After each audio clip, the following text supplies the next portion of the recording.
Alright guys, this is what I'm going to use to skin the trailer fender. Fill in these big open holes.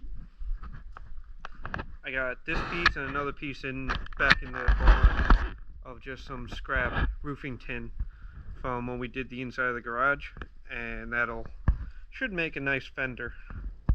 So once we get that done, we'll roll it in and then we can paint.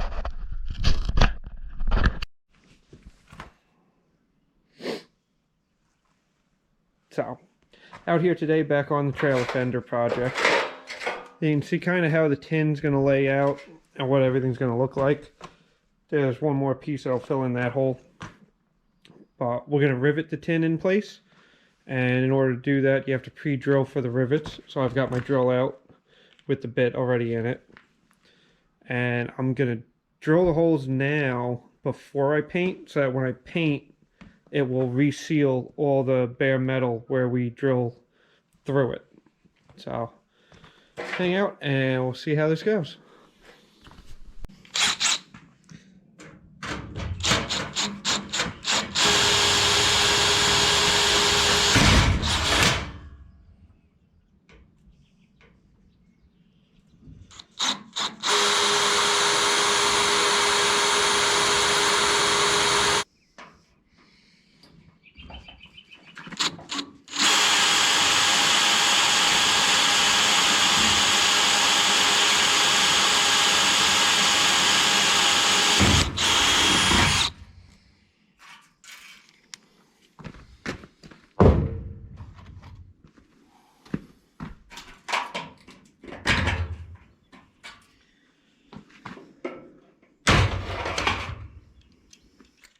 So, we've got the tin all drilled out, ready to get installed once we can paint this.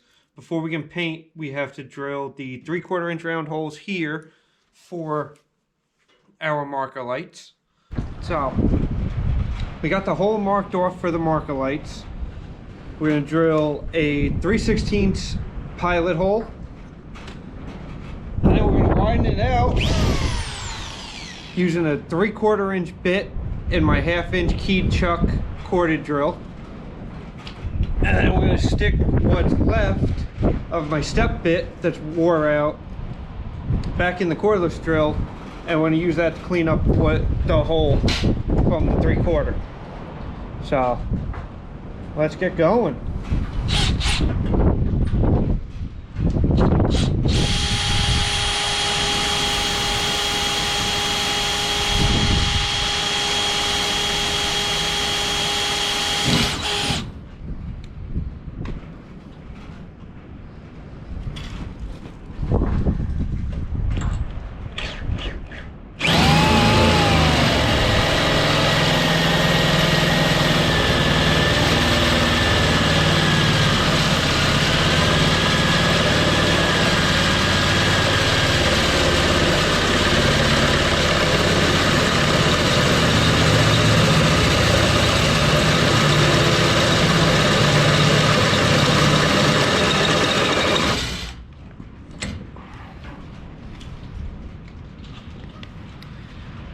So the 3/4 bit's starting to get stuck. That's where, but now the metal's thin enough that whatever's left of my step bit will be able to take it out to 3/4.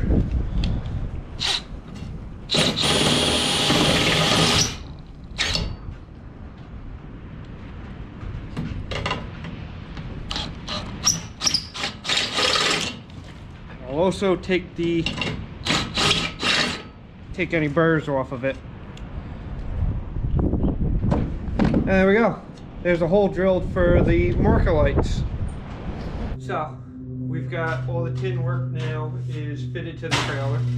We're going to pull the rivets that I have not used yet out, take the tin work inside, give it a coat of paint, paint the trailer frame, and then we'll permanently mount it to the frame using rivets, and then we can mount the toolboxes in place.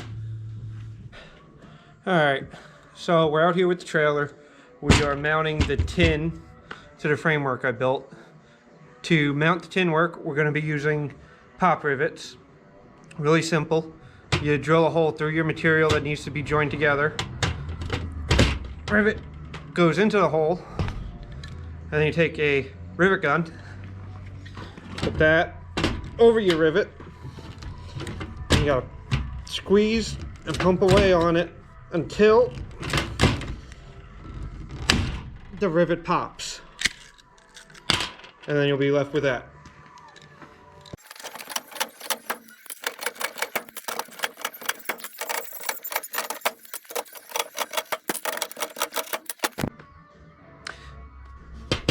So, I'm using these because they will create a very low profile to the head that is squeezing two pieces of metal together.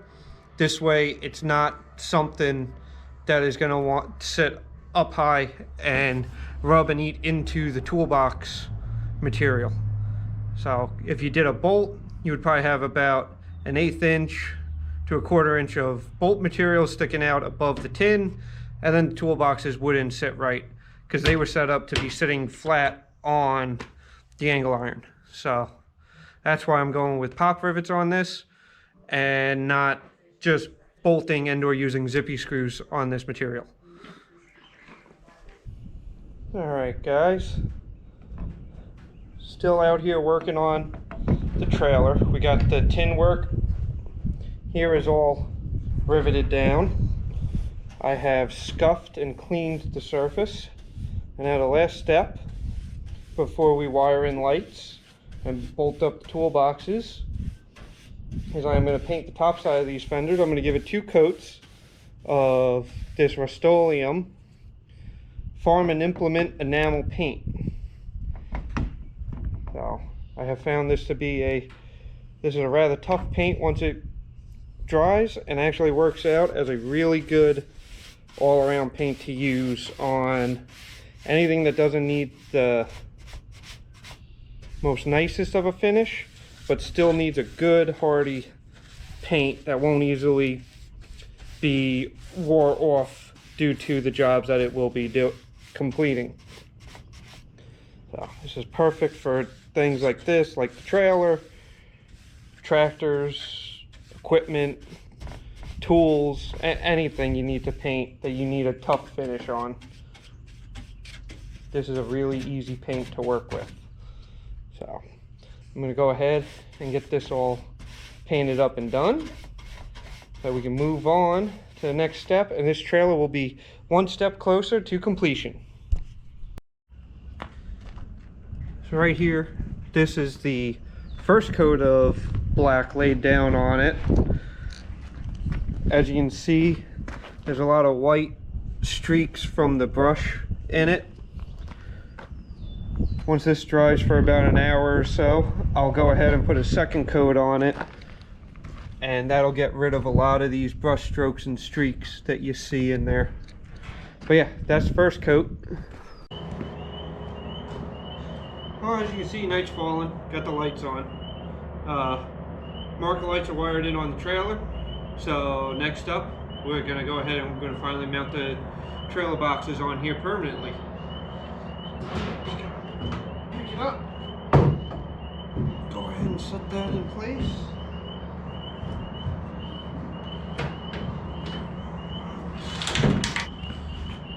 Alright, so the toolbox is up. Got all my hardware right here. Got my impact gun with a 1/2 inch socket on it and a 1/2 inch wrench.